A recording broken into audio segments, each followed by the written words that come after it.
प्रिय विद्यार्थियों, online classes में आपका स्वागत है। वैसे आपका कोर्स समाप्ति की ओर है।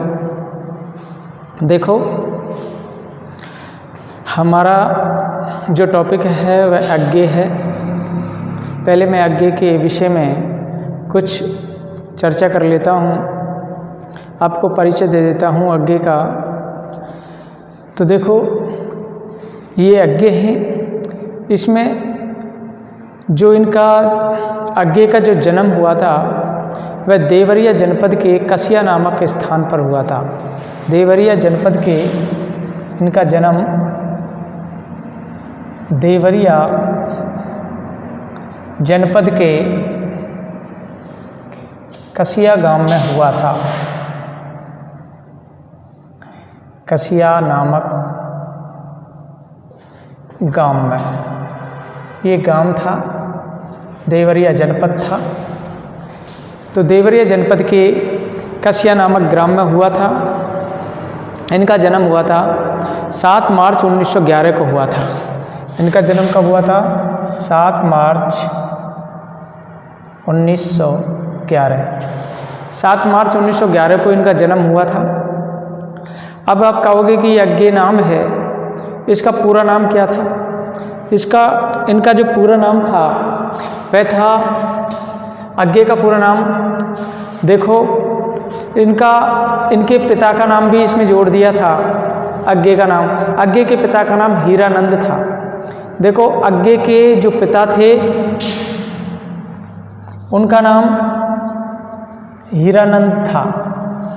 तो क्या है कि इनके जो नाम में इनके पिता का नाम जोड़ दिया जाता है उनकी तरफ, उस जहाँ पर ये रहते हैं देवरिया जनपद में, उधर क्या है कि पिता का नाम भी जोड़ दिया जाता है।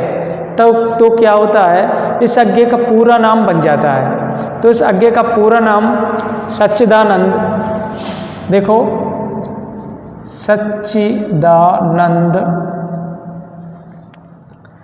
हीरानंद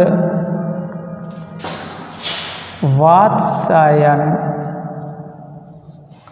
अज्ञेय। सच्चिदानंद हीरानंद वात्स्यायन अज्ञेय। तो जो हीरानंद था, हीरानंद इसके पिता का नाम था, इसका नाम था सच्चिदानंद वात्स्यायन अज्ञेय। तो देखो बच्चों, ऐसे इनका नाम मिलकर के एक पूरा नाम बना सच्चिदानंद हीरानंद वात्स्यायन अज्ञेय, जिसमें इनके पिता का नाम हीरानंद जोड़ दिया था। इनके पिता पंडित हीरानंद शास्त्री थे। वो पुरातत्व विभाग में एक उच्च अधिकारी थे। पुरातत्व विभाग में उच्च अधिकारी थे ये। अज्ञेय के पूर्वज पंजाब के निवासी भणौत सारस्वत ब्राह्मण थे। ये इनके पूर्वज कहाँ के थे? इनके पूर्वज थे पंजाब के इनके पूर्वज थे, और भणौत सारस्वत ब्राह्मण थे। किस जाति के थे? भणौत सारस्वत ब्राह्मण। तो देखो, इनके जो दादा थे अज्ञेय के, वे संस्कृत के प्रकांड पंडित थे। किसके? संस्कृत के प्रकांड पंडित थे। अज्ञेय की शिक्षा दीक्षा वो रटंत पद्धति से प्रारंभ हुई थी। अज्ञेय की जो शिक्षा दीक्षा थी वो रटंत पद्धति से प्रारंभ हुई थी, क्योंकि इनकी जो परंपरा अनुसार संस्कृत की धोए श्लोक मंत्र वगैरह सारे क्या कि रटे जाते हैं। उसी प्रकार ये अपने कुल के मर्यादा के अनुसार, परंपरा के अनुसार, तो इन्होंने क्या है कि रटना प्रारंभ कर दिया था। इसलिए इनकी जो पद्धति थी शुरुआत की, वो रटंत पद्धति थी। इन्होंने 1925 ईस्वी में पंजाब में मैट्रिक की परीक्षा पास की थी। मैट्रिक की परीक्षा पास की थी इन्होंने 1925 ईस्वी में। मैट्रिक की परीक्षा कब पास की थी? 1925 ईस्वी में। मैट्रिक कहते हैं 10वीं क्लास को, 10वीं को मैट्रिक बोलते हैं। तो मैट्रिक की परीक्षा इन्होंने कब की थी? 1925 ईस्वी में मैट्रिक की परीक्षा पंजाब से पास की थी। इसके उपरांत इंटरमीडिएट जो 12वीं बोलते हैं जिसको हम, इंटरमीडिएट के लिए मद्रास क्रिश्चियन कॉलेज में दाखिला हुआ था इनका। और 1927 ईस्वी में आईएससी की परीक्षा पास करके, आईएससी की परीक्षा पास की थी इन्होंने।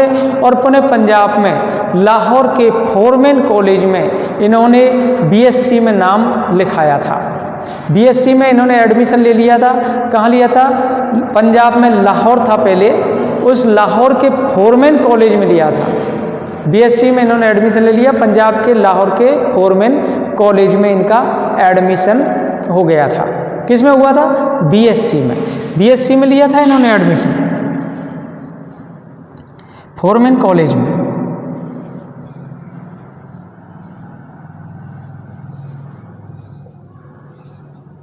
फोरमैन कॉलेज में इनका एडमिशन हो गया था बीएससी में। तो देखो 1929 ईस्वी में इन्होंने बीएससी की परीक्षा उत्तीर्ण की ली थी। 1929 में बीएससी की परीक्षा उत्तीर्ण कर ली इसने। 1929 में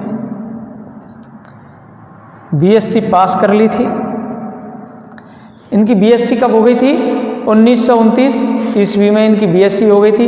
आगे की जो पहली कविता थी, आज्ञा ने जो अपनी पहली कविता लिखी थी वह लाहौर की कॉलेज पत्रिका में छपी थी। लाहौर की एक कॉलेज पत्रिका थी, उसमें ये छपी थी उसकी पहली कविता, जो अब उनके दूसरे कविता संग्रह चिंता में संग्रहित है। उनका जो दूसरा कविता संग्रह है कौन सा? चिंता। और चिंता में उनकी पहली कविता संग्रहित है। चिंता इनका कविता संग्रह है दूसरा। चिंता इनका कविता संग्रह है और वह चिंता में उनकी पहली कविता अब इस समय संग्रहित है। इनका जो पहला काव्य संग्रह है वह भग्नदूत है, जो 1933 ईस्वी में प्रकाशित हुआ था। भग्नदूत।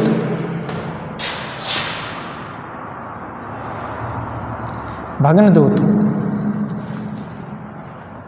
1933 ईस्वी में ये प्रकाशित हुआ था। भग्नदूत ये काव्य संग्रह है इनका, किसका? अज्ञे का। तो भग्नदूत और चिंता की छायावादी कविताओं से अपने काव्य यात्रा प्रारंभ करने वाले अज्ञे ये प्रयोगवाद और नई कविता के एक विशिष्ट कवि माने जाते हैं। ये प्रयोगवाद और नई कविता के विशिष्ट कवि माने जाते हैं। तो अज्ञे किसके माने जाते हैं? प्रयोगवाद के। तो वैसे जनक भी माने जाते हैं। प्रयोगवाद और नई कविता। देखो तार सप्तक की कविताओं के साथ अज्ञे जी की नई काव्य संग्रह आरंभ होती है। नई जो काव्य यात्रा है वो आरंभ होती है। हरी घास पर क्षणभर। हरी घास पर क्षणभर 1949 में लिखी थी इन्होंने। हरी घास पर क्षणभर। हरी घास पर क्षणभर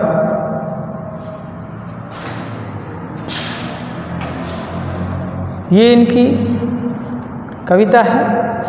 हरी घास पर क्षणभर ये 1949 ईस्वी में लिखी थी इन्होंने। और देखो बाबरा अहेरी इनकी बहुत ही फेमस प्रसिद्ध कविता है। कौन सी? बाबरा अहेरी।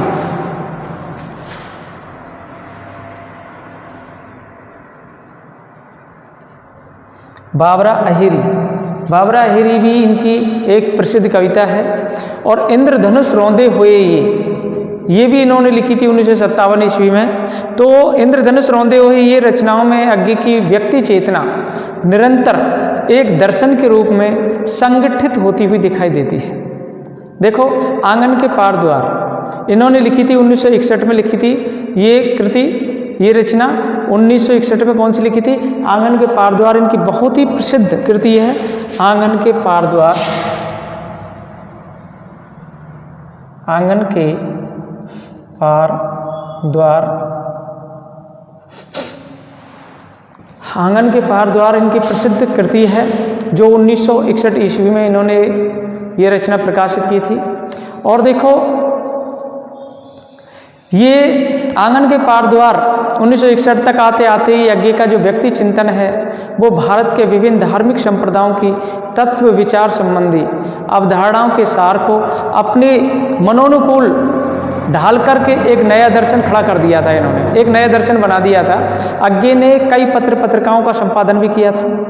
आगे ने पत्रिकाओं का संपादन किया था। ये कुछ महीनों तक तो आगरा से प्रकाशित होने वाले सैनिक के संपादक मंडल में रहे थे। आगरा से प्रकाशित होती थी पत्रिका सैनिक, उसके संपादक मंडल में भी रहे थे। ये आगरा से प्रकाशित होने वाली इनकी पत्रिका कौन सी थी? सैनिक, उसमें रहे थे। 1937 के अंत में पंडित बनारसीदास चतुर्वेदी के आग्रह पर ये विशाल भारत के संपादक मंडल में आए। बनारसीदास चतुर्वेदी के आग्रह पर आए थे। इन्होंने कौन सी पत्रिका थी? विशाल भारत। पहली थी सैनिक, फिर थी विशाल भारत, सैनिक, विशाल भारत। इन पत्रिकाओं के संपादक भी रहे थे ये। तो देखो, कोई 1.5 वर्ष बाद इनके व्यक्तिगत कारणों से इन्होंने विशाल भारत पत्रिका थी उसको इन्होंने छोड़ दिया था और कुछ दिनों तक पटना से प्रकाशित होने वाला एक बिजली का संपादन किया था। उन्होंने पटना से प्रकाशित किया था। कौन सा? बिजली एक पत्रिका थी, वो पटना से इन्होंने संपादित की थी। पहली सैनिक की थी, विशाल भारत की थी, उसके बाद में बिजली का संपादन किया था। फिर देखो, मार्च 1947 ईस्वी में इन्होंने इलाहाबाद की अपना निवास स्थान बना दिया था और प्रतीक नामक मासिक पत्रिका का संपादन आरंभ किया था। इन्होंने इलाहाबाद से प्रतीक नामक मासिक पत्रिका का संपादन किया था। कौन सी? प्रतीक नामक मासिक पत्रिका इन्होंने निकाली थी। कहाँ से निकाली थी? इलाहाबाद से निकाली थी। तो देखो, प्रतीक अपने जमाने की बहुत ही उल्लेखनीय पत्रिका थी जिसके माध्यम से हिंदी के अनेक युवा कवि, कहानीकार, निबंधकार और आलोचक प्रकाश में आए थे। और देखो, फरवरी 1965 में आज्ञे जी ने दिनमान साप्ताहिक पत्रिका प्रकाशन संपादन किया था। कौन सी निकाली थी? दिनमान। बहुत ही प्रसिद्ध इनकी पत्रिका है और इन्होंने अपनी निष्ठा के बल पर 6 महीने के भीतर इसे हिंदी का अन्यतम साप्ताहिक पत्र बना दिया था। साप्ताहिक पत्रिका बना दी थी इसको, दिनमान को। तो दिनमान इनकी बहुत ही फेमस, मतलब प्रसिद्ध पत्रिका थी। कौन सी? दिनमान।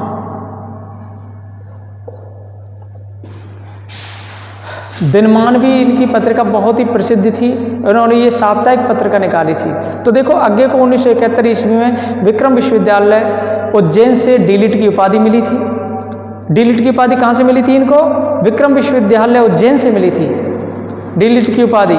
इसके बाद 1 साल पहले हिंदी साहित्य सम्मेलन प्रयाग, इन्हें हिंदी साहित्य सम्मेलन दिया गया था प्रयाग से। इन्हें विद्या वाचस्पति की उपाधि से भी सम्मानित किया था। किसे? विद्या वाचस्पति की उपाधि से सम्मानित किया था। 1972 में उत्तर प्रदेश हिंदी साहित्य सम्मेलन ने इन्हें विद्या वारिधि की उपाधि प्राप्त की थी। विद्या वारिधि की उपाधि भी मिल गई थी। 1979 में आज्ञे को भारतीय ज्ञानपीठ पुरस्कार से सम्मानित किया था। कब किया था? ज्ञानपीठ पुरस्कार कब मिला था? 1979 ईस्वी में। 1979 में इन्हें ज्ञानपीठ पुरस्कार मिला था। और देखो, अगस्त 1983 को इन्हें यूगोस्लाविया का एक प्रसिद्ध अंतर्राष्ट्रीय पुरस्कार, कौन सा? स्वर्णमाल दिया गया था। यूगोस्लाविया का था, अंतर्राष्ट्रीय पुरस्कार था। कौन सा? स्वर्णमाल, वो इनको दिया था। और 4 अप्रैल 1987 को सुबह 8:30 बजे के लगभग इनका स्वर्गवास हो गया था। कब हो गया था? 4 अप्रैल 1987 को। 1987 में इनका स्वर्गवास हो गया था। 4 अप्रैल 1987 में इनका देहांत हो गया था। देहांत 4 अप्रैल 1987 को, और जन्म 7 मार्च 1911 को इनका जन्म हुआ था। 1911 में जन्म, 1987 में इनकी मृत्यु हुई थी। इनकी प्रमुख रचनाएं मैं बता देता हूँ। भग्नदूत है, चिंता है, हरी घास पर क्षणवर, बाबरा अहेरी, इंद्रधनुष रौंदे हुए ये, अरियो कर्णा प्रभा में, आंगन के पार द्वार, कितनी नावों में कितनी बार, क्योंकि मैं उसे जानता हूँ। ये भी इसकी है, क्योंकि मैं उसे जानता हूँ। सागर मुद्रा, महावृक्ष के नीचे पहले मैं सन्नाटा बुनता हूँ। ये इसके काव्य थे। तो देखो बच्चों, ये सच्चिदानंद हीरानंद अज्ञे का ये परिचय मैंने दिया है, आपकी समझ में आ गया होगा। धन्यवाद।